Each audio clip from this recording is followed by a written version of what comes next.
All right, we might get started. There's still a minute to go, but some people will be logging on shortly, I assume. Thank you, everyone, for joining us on our mental health webinar tonight with Warren Davies, the Unbreakable Farmer. My name is Bianna Kelly, and I'm the Making Our Farm Safer project manager with the Victorian Farmers Federation. We will be recording this and posting it to our YouTube. All attendees and registered attendees will then get emailed a link and we'll be promoting it on our socials as well. Following this, we are looking to run some in-person sessions across the communities that have been impacted by fires. So if anyone has a community that they would like an in-person session run out by the Victorian Farmers Federation, please send me an email in the coming days and we'll start putting those together. So without further ado, I'd love to introduce Warren Davies, who has been on the ground with the Longwood Fire. So Warren, over to you. Thank you. Thanks for having me tonight, and thanks to the VFF and the Making Farm Safer program for having me tonight to do this webinar. As you said, I have been on the ground for it feels like more than 3 weeks or 4 weeks, but it's I've been on the fire ground in and around the Longwood fire area since day one, and it's and been supporting some of the communities and farmers around that area. Those that don't know me, my name's Warren Davies. I'm known as the Unbreakable Farmer, and I'm here today because I've actually lived through the highs and lows of farming, the pressures, the isolation, and importantly, the moments like when disaster hits and hits communities hard. I've walked alongside farmers as my role now as a mental health advocate and speaker, families and communities that are recovering from bushfires, floods, and other crises. And I've learnt that recovery isn't about just rebuilding fences and sheds, it's about rebuilding ourselves, our families, and our communities. Today, I want to share some practical tips with you. Those tips will be real world strategies, things that work on the ground, and it's lived experience. It's not theory. I was a dairy farmer for all my life, which I'll share a little bit about in a minute. Fell into this space as a mental health speaker, and so the stuff that I'll talk about is real. It's the stuff that the strategies and the approach that I have been taking on the ground for the last 3 or 4 weeks and in other disasters over the last 6 to 7 years. I want to talk about a simple practical strategy that I talk a lot about, and that's building capacity before, during, and after crisis. Now, I sat down and did a strategic plan just before Christmas of um, not redefining my approach, but redefining a word that most communities don't like, and that's resilience. And I started really pushing out the word capacity because I think that is the step before resilience can even take place. And yes, we are in the middle of a crisis now, but we've faced a disaster. We're in a crisis, but that doesn't mean that crisis won't appear again through this journey. So building some capacity before, during, and after that crisis is really important. It makes you and prepares you, I suppose, mentally and emotionally and practically. Um, Before we dive in, yeah, if I can wind up quick enough, there might be an opportunity to ask some questions, but there will be time to ask those questions at face-to-face sessions. Or you can email me directly at warren at theunbreakablefarmer.com.au or through my website, theunbreakablefarmer.com.au. I encourage you as I'm speaking tonight to reflect on things that I talk about and think how they apply to your life, your farm, your community. Before I continue any further, I'll just share a little bit about me so you get an understanding of who I am. I grew up in Melbourne, but moved to the country at the age of 15. And mum and dad become dairy farmers, and it wasn't too long after that that I left school and also become a dairy farmer at the age of 16, and faced a lot of a fair amount of challenge through my farming career. I faced floods. I faced a family bust up on the farm, but also faced the millennial drought, which saw me actually lose my farm 6 years into that drought. So I know what loss and grief and fear and uncertainty is all about. From that journey, it impacted my mental health and well-being, and that's how I fell into this space of being a mental health speaker and advocate. And not only that, when I lost my farm, I lost my identity. And it's something that I've noticed on the fire ground over the last few weeks is, and particularly with older farmers, that they've lost a little bit of identity in the last few weeks because they've lost everything. So some of my story it does relate to the situation that everyone's in. But having said that, I understand, even though most people have been through the same disaster or crisis. Everyone's situation's a little bit different and everyone reacts and responds in different ways. Uh, as I said, experienced those extremes, weather, drought, and I've seen firsthand as a speaker that impact that disaster has over the last 6 years. I've worked in drought, bushfires, floods, and now bushfires again, and throw into the mix COVID and the impact that that had on communities as well.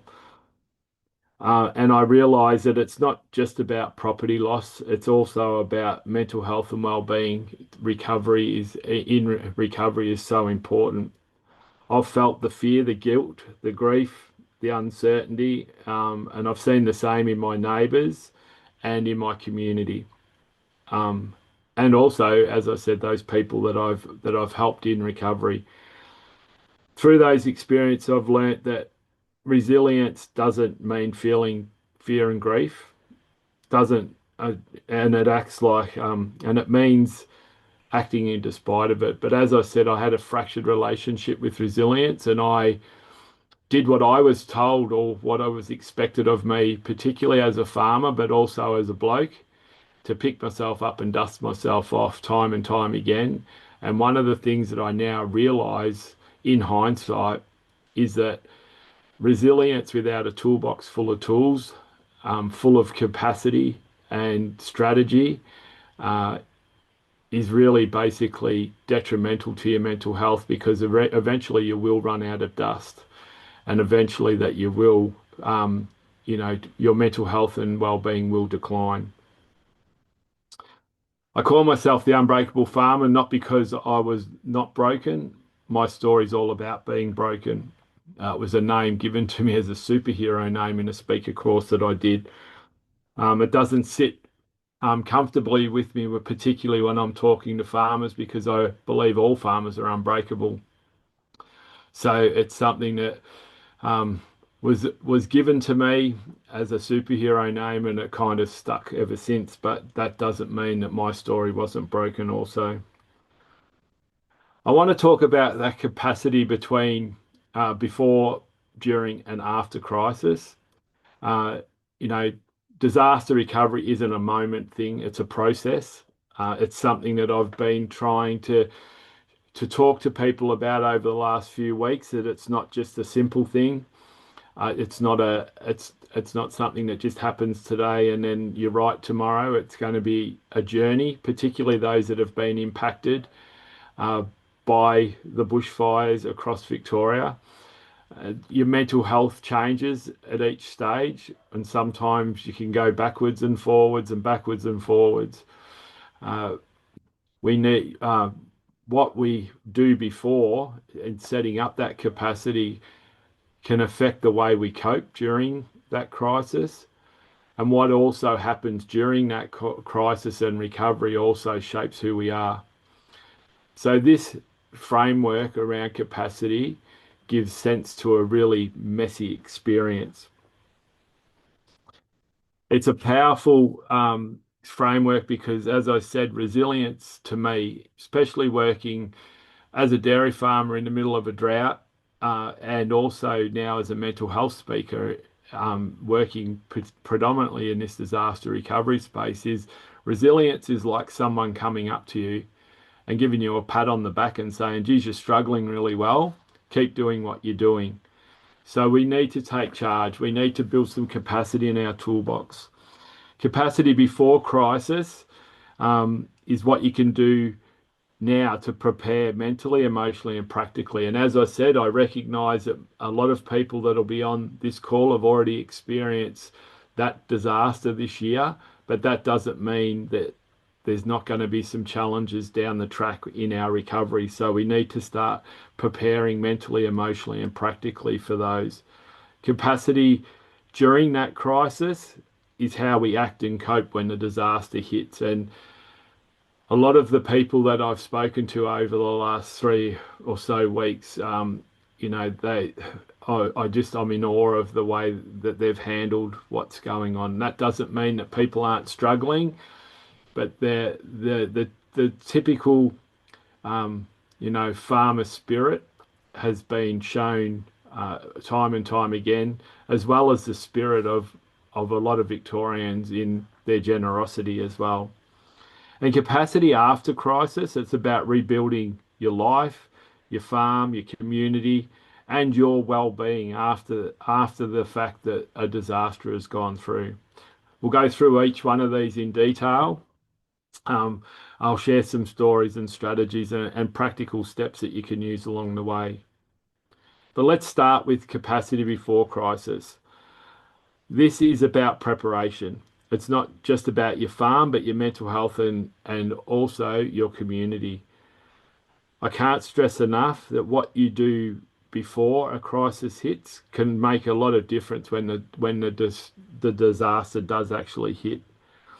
There's three key areas of that capacity that we need to build. And once again, this has been demonstrated to me over the last few weeks, time and time again.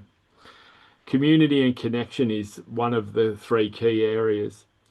Isolation is one of the biggest risks to mental health that you and your community face. So I can't stress enough, that we need to stay connected. We need to check in with our with ourselves and with our neighbours regularly. We need to build strong relationships.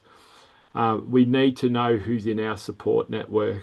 It's really important. And our community networks. And we've seen that particularly across the Longwood fire ground, but I've seen that in practice in other parts of Victoria where, community hubs have been set up and communities are leading their recovery and making sure that they are looking out for everybody.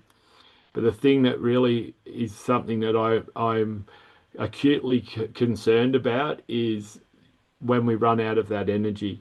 But that can be something that we can address in a face-to-face session.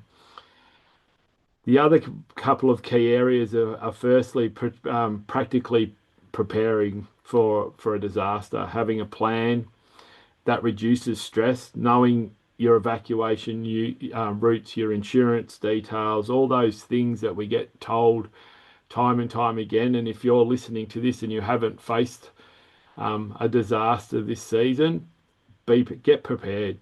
It's and make sure that you do have a plan. I've talked to a number of farmers over the last couple of weeks that had a plan and then they deviated from that plan, and that has caused a lot of stress and anxiety within themselves because they came reasonably close to probably not being here, and they're really mad with themselves that they had a plan but they deviated from it. So know your plan back to front and make sure everyone in your household knows that plan as well. And if you want to extend that, your neighbours know your plan and your community knows your plan. So it's a concerted effort to make sure that you're prepared. And thirdly, the most important thing I believe as a mental health speaker and advocate is that your mental health toolbox. Understand your own mental health, know what your triggers are, what stresses you, what are the things that are going to trigger you, what helps you calm down, and who can you reach out to if things get too heavy or too overwhelming. It's good to know these things in preparedness for a disaster or a crisis to hit. I know from my own story, I didn't know who I was reaching out to. And I talk about who your five people are. I didn't know who those people were for me at the time. I didn't know who to reach out to. So make sure that you know who your people are. There's been a number of families, as I said, they've had their plans in place. They've evacuated early. Some, had in their plan to evacuate, but then got sidetracked or deviated. So make sure that you know what it is. Having plans in place and knowing exactly what your process is and what your plan of attack is if you are faced with a crisis eases anxiety and stress from the outset. I just want you to take a moment while I'm talking just to think about one action or one step or one strategy that you can add to your toolbox to strengthen your capacity before crisis. And knowing the stronger your capacity is before crisis, the better your mental health is, and the stronger you will be, and your community will be during and after a disaster. The next step is making sure that you are prepared, as I said, and make sure those plans are in place. Reduces that panic and overwhelm. Your mental health's in a better place and you know where your supports are before you need them. Capacity during crisis, when the disaster happens, obviously safety is first. People are before property. You need to make sure that you, your family, your community is safe before you even consider property. And I know that is hard. And I know people defend tooth and nail. And I know I did that. I did that for 7 years during a drought, trying to basically defend and fight for my farm. But at the end of the day, I now realize in hindsight that people come first, and we need to make sure that's a priority.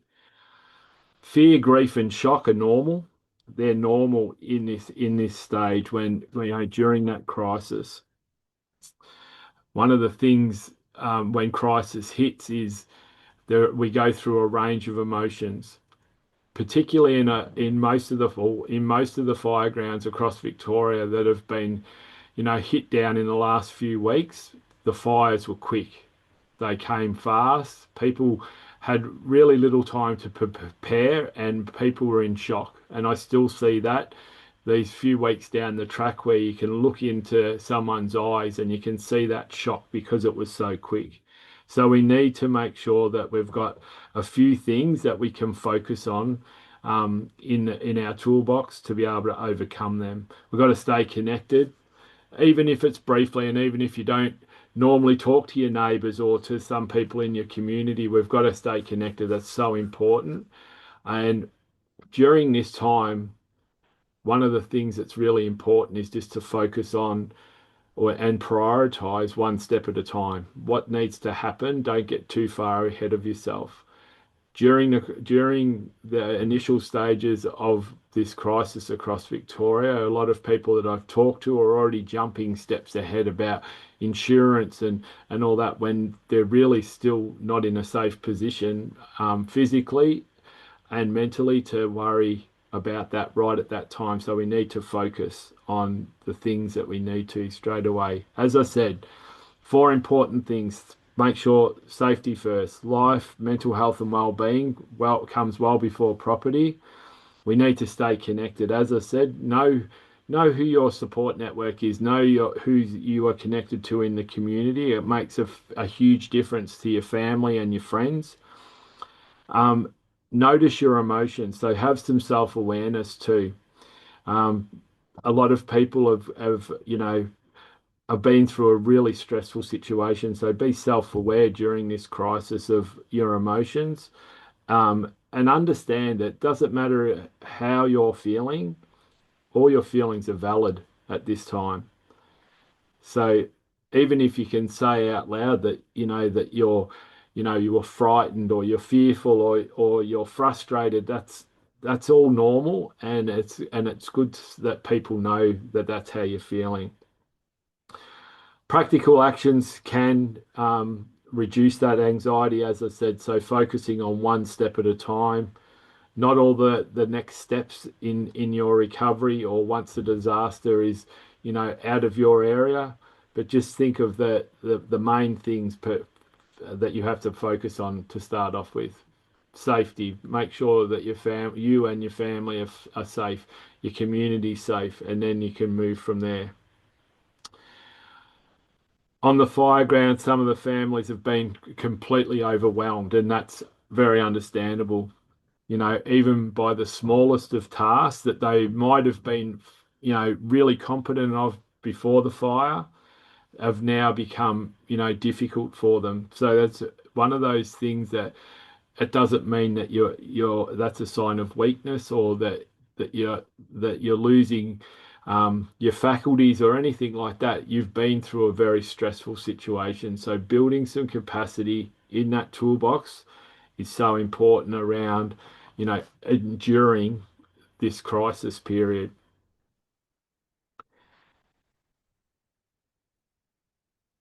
During the crisis, it's not being about being unshakable. A lot of people have demonstrated some, just an amazing feats during this crisis, but it doesn't mean that you're unshakable. This has been a big thing, and we need to make sure that we understand that. So, taking that one practical step at a time, staying connected and being compassionate with yourself and others is important. One of the natural progressions of crisis once we've moved out of that initial phase and into that response and recovery phase is people do get frustrated. People say things that they might not normally say. They might react differently, and that's all okay. And we all need to have some compassion for ourselves and some empathy for ourselves and the people around us, and not let that, you know, change the way we think about that person because everybody is in a stressful situation. And then finally, that recovery, building um, capacity during recovery after that crisis is gone. Building mental health and community, rebuilding mental health and community is so important because recovery is not a linear space. As I said before, we can go backwards, we can go forwards, we can face different challenges along every stage of the recovery from this point on, whether that's dealing with the administration side of recovery, insurance, applying for funding and grants, and making sure that you've got a team around you that can support you. Knowing that it's not a marathon, it's actually it's a marathon and not a sprint. A lot of people try and get back to normal really quickly, but we've got to understand there's bureaucracy attached to recovery, and we need to be patient. We need to know that this is a marathon and things aren't going to change overnight. One of the other things, particularly, and that I've noticed in the Longwood Fireground, is there has been a fair amount of survivor guilt. The actual fire on the ground was random. And that's the best way to describe how it was.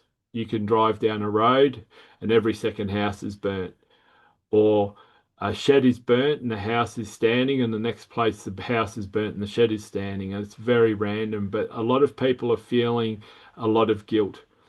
And one of the things that has been a great lesson to me over my speaking career, but from my own journey as well, and it really gave me, I suppose, some perspective around survivor guilt and understanding grief and how you feel and how that impacts your mental health.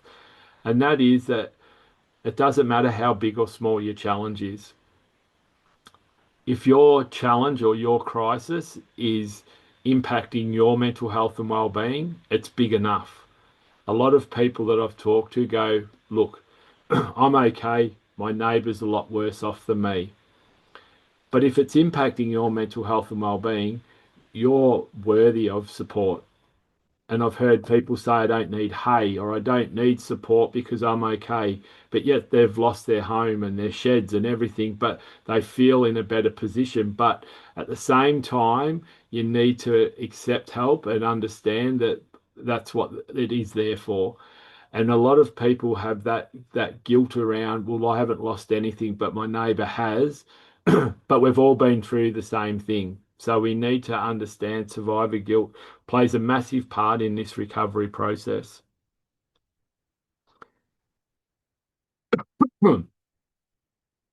Community rebuilding is important from this point onwards. We need to lean on our networks in our community hubs. We need to share stories. We need to work together on projects. If you know you've got a neighbour that's really struggling, maybe pull them aside and join them in a combined project on either your farm or their farm. So they're not working in isolation. It's one of the things that we're trying to do in one of the communities um, in the Longwood Fire is, and that's to address that isolation and trying to form working groups instead of working on your own, battling with your own um, challenges, and that is come together as a team and make sure that you're working together. And make sure you know what practical mental health support is available, whether that's counsellors, whether that's farm support services, community groups, they're all there to help. Your local GP. But don't wait until things feel unmanageable in this period, because that's when you start falling into a spiral that you might find hard to get out of.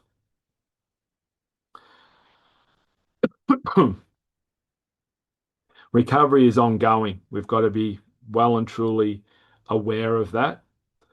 Some days are going to be harder than others, and that's okay. What matters is consistent care of yourself and your community. I want to give you some common traps that people fall into and what can slow your recovery. And as I said, it's trying to push through alone.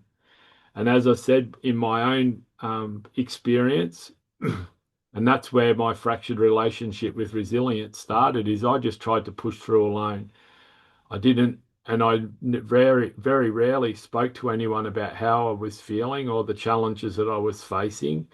But one of the things in crisis is one of the really important, I suppose, community benefits of crisis is we're all going through similar things, and people are making different connections that can be supporting their recovery differently, and by sharing some of that wisdom can help the person next to you. So pushing through alone is not an option. We need to make sure we're looking out for each other.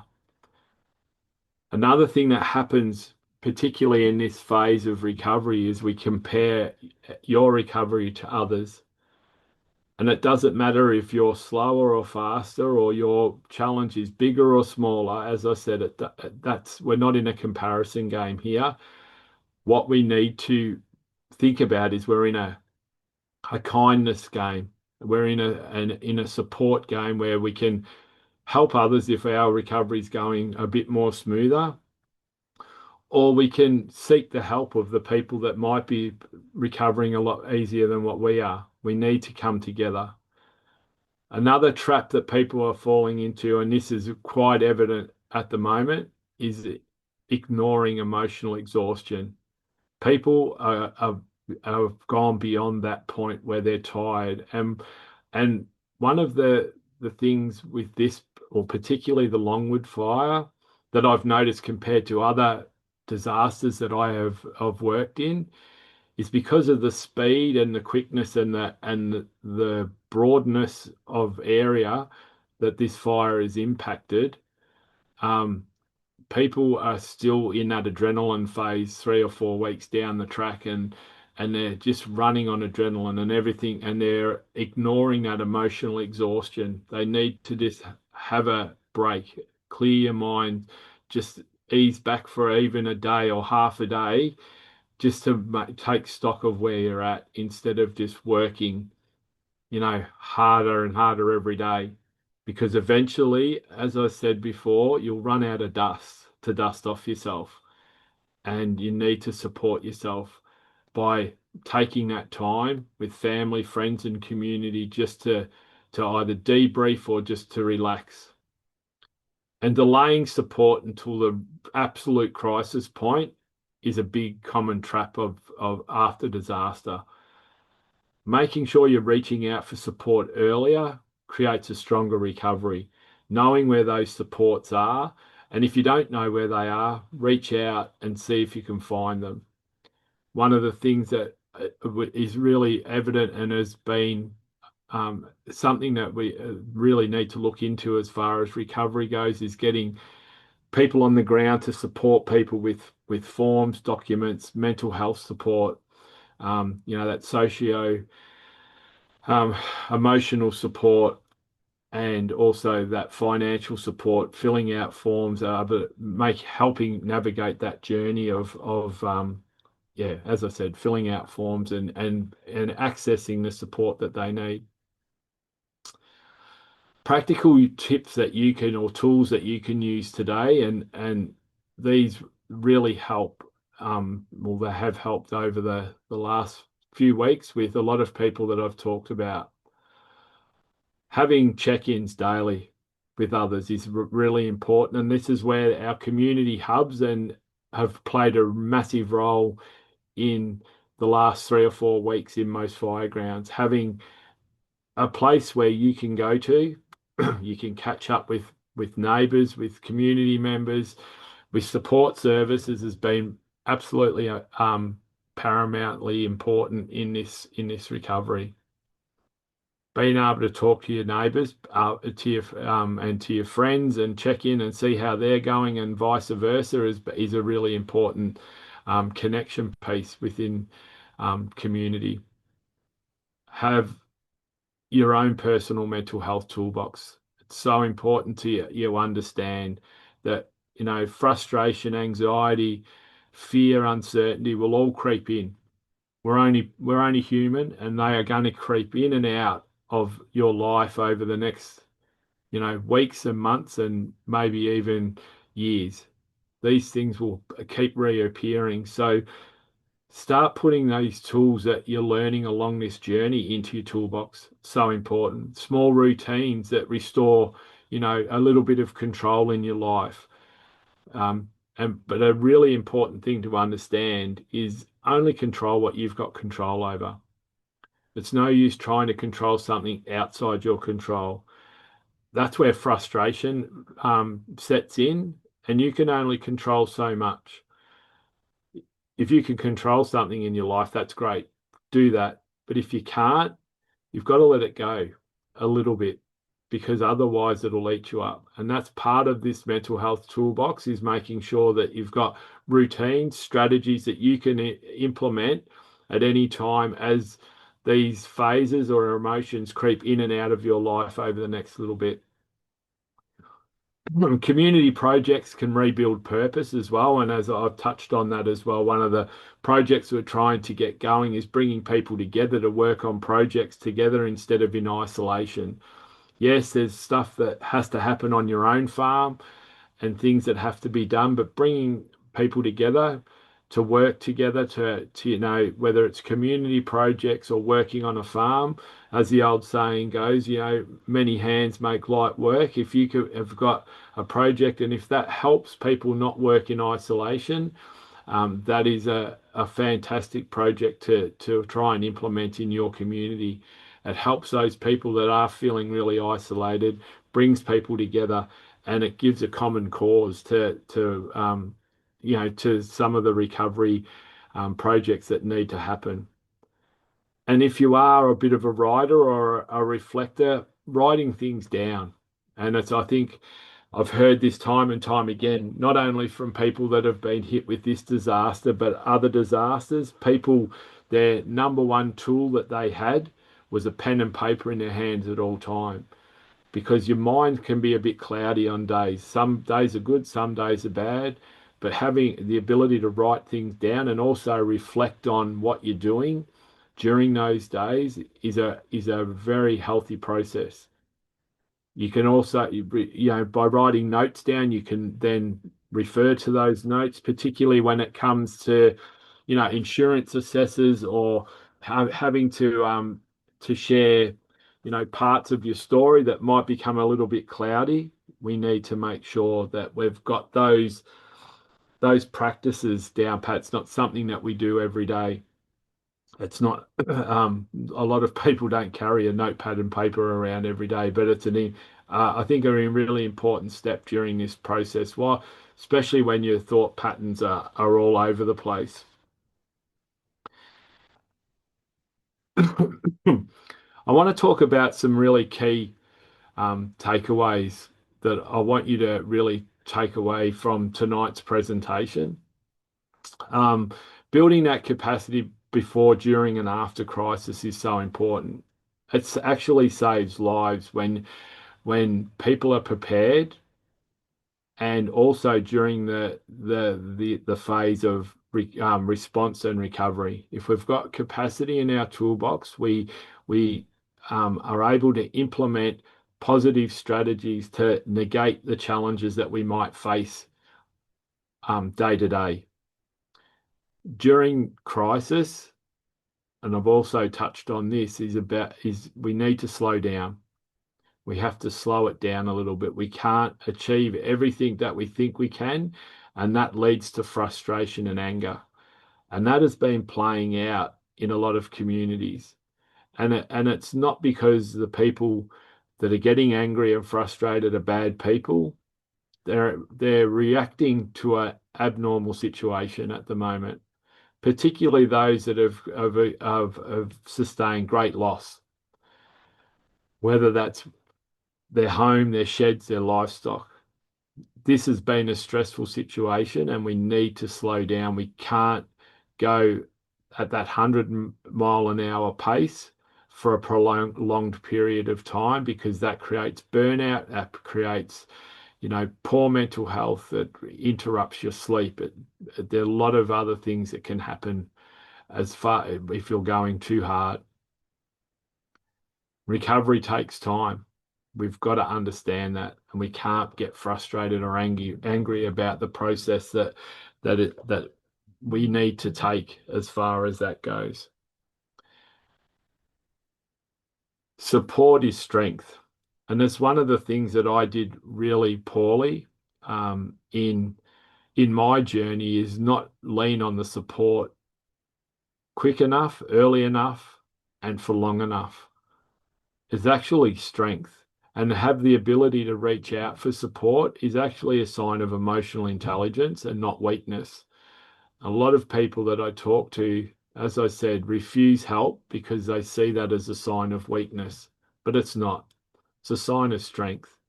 And we need to be able to lean on that support. And on the other flip side of that is we need to be able to support other people if we see that they're struggling as well.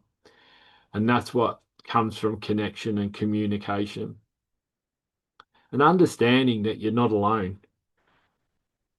One of my, I suppose, key things in flood and drought, understanding that you're not alone is really important, because until you share your story or hear other people's stories, you can feel really isolated and think this is all my challenge, but it's not. It's a community challenge.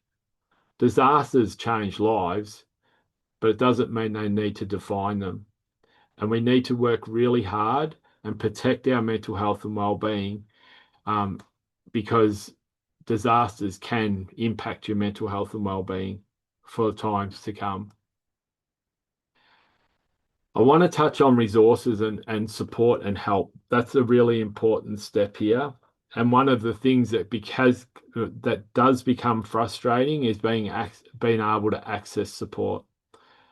But knowing where that support is in the first place is part of building that capacity in your toolbox.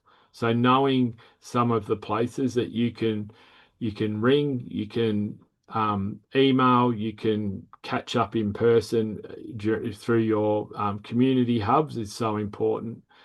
But I've got some key, I suppose, numbers here. Obviously, the VFF, they can support you, whether it's with fodder, they can point you in the direction of services that can help you. There's Lifeline if things are really challenging and you need someone to talk to. And one of the I suppose misconceptions around Lifeline is they're thought of as a suicide line, but they're not. They're a crisis line. That's what people on the end of the phone are trained for. They're there to support you. So even if you're just in crisis and you need to talk to someone, Lifeline is a number that you can call. And you can also call that number if you're supporting someone that's in crisis and you think you're out of your depth and you need some support. You can also ring Lifeline as well, and they can point you in the direction of support for that person or give you some tools to be able to support that person until they can get some help. TAX is another one, and that's the off spinner of the trademark shirt brand. They offer a free counselling service Monday to Friday for every blue collar worker in Australia. So they are another number that you can call. And one of the key benefits of talking to TX is you talk to the same um, counsellor, the same crisis supporter every time that you ring once you're engaged with them. There's Beyond Blue, the suicide callback service. One of the things that does rear its ugly head during disaster recovery is domestic violence. So there is the 1-800 respect number. Being able to support you and your partner if that's one of the things that rears its head in your relationship. Understanding, as I said, frustration and anger does appear during crisis. There's the men's line, there's rural aid, rural financial counselling services are going to play a big role, I believe, in this disaster recovery. And you can access that through either rural financial counselling services, rural aid can help with that. And I know that Farm Angels are on the ground in the Longwood area at the moment, are also there to support. And they can support with material support, but also mental health, wellbeing, and financial support as well. So understanding where those numbers are, and as I said, you can access them through your community hubs, through your local council, but also I'm a realist and understand that not everybody's going to attend those those places. So hopefully in the coming weeks we'll get people out on the fire grounds, being able to sit with you where you're the most comfortable. And I've been talking to a number of services that are trying to mobilise staff so they can actually do that because they've recognised that that is a real point of or a barrier for people to seek help. Oh, sorry, I'm going back again. Um, there's a couple of other things that I just want to touch on, and it's based around the things that really worked for me, and I want to reiterate them from what I've just talked about. And firstly, it's communication, connection, and seeking help. They're the three key important things that we need to keep in mind in our recovery. As I said, it's not just about fences and sheds and houses, it's about our own mental health and well-being. And we need to be able to keep that in really good working order. Because one of the things that I learnt the hard way is if I wasn't running at 100%, I couldn't expect anything else in my business within my farm to run at 100%. So we need to prioritize that above everything else. And I know there's a myriad of jobs that you need to be doing at the moment, but your mental health and well-being should be a priority. We need to make sure that we're reaching out for that help when we need it. So communicating, connecting, and seeking help all go hand in hand. Making sure that we're checking in with the people around us.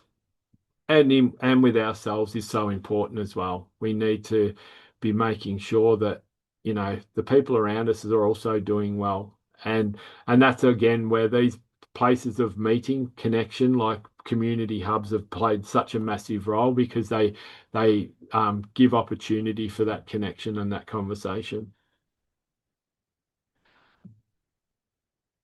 To wind up the presentation today, I want to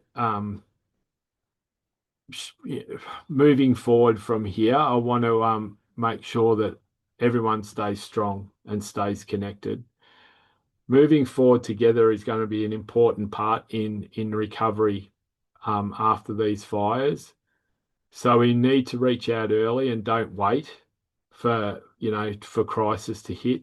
Staying connected to our community and using those available supports is so important, and checking in with each other also is a very important thing um, in our in this process. Building capacity, um, building relationships, building plans for the future, and looking after our mental health and well-being is important. Focusing on those practical steps during the disaster, making sure we're not trying to do too much, and focus on that one step at a time approach is really important. And understanding that recovery after disaster is ongoing, and prioritizing, our mental health, our connection, community supports, and really celebrating those small wins that we make along the way. To finish off with, just remember this: disaster will have most likely changed your life, but it doesn't have to define you. You can recover, you can rebuild, you can reconnect, and you don't have to do it alone. I really thank everyone that's been on the call tonight for joining me. I want you to take care of yourselves. It's so important. Check in with those, with yourself and those around you. And remember, strength is never about breaking, it's about rebuilding, about moving forward together. But thanks very much for the opportunity to share a little bit with you. And as I said, we will be running some face-to-face sessions as well, that we can delve deeper into some of these frameworks a little bit deeper. If anyone needs support or wants to reach out to me, as I said, they can do that through my website, www.theunbreakablefarmer.com.au, or you can email me directly at warren@theunbreakablefarmer.com.au. I have a number of resources. If you're finding it hard to get the help that you need, I also have connections with some organisations that I might be able to plug you in with. So um, if I can help in any way, that's what I'm here for. I want to be able to pay my story forward by helping others, and that's what I've done over the last 10 years. And I just want everyone that's on the call tonight to know that I've got your back. And if you do need to reach out, please, by all means, touch base with me, and I'll see what I can do to be able to support you and your community. But thanks very much for having me on tonight, and please take care. Thank you very much, Warren. Just before we go to a couple of questions, I just wanted to advise everyone that we'll be sending out an email with the link of this recording, and that will have Warren's details in all of that as well. So if you didn't note those down, they'll be coming through to you all in an email. So we have a question from Neil. Go ahead, Neil. If you unmute yourself, it's all yours.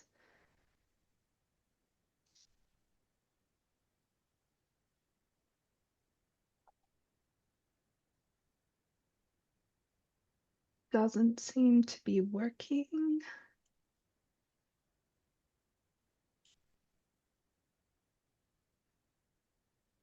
That's okay. The question time doesn't seem to be working, but if anyone does have any questions, send them through. I'll also be sending through a survey in that email that'll have questions about locations for these in-person sessions. So the Victorian Farmers Federation, with the Making Our Farm Safer team, will be working with Warren and a few others in industry to come around and put on community events.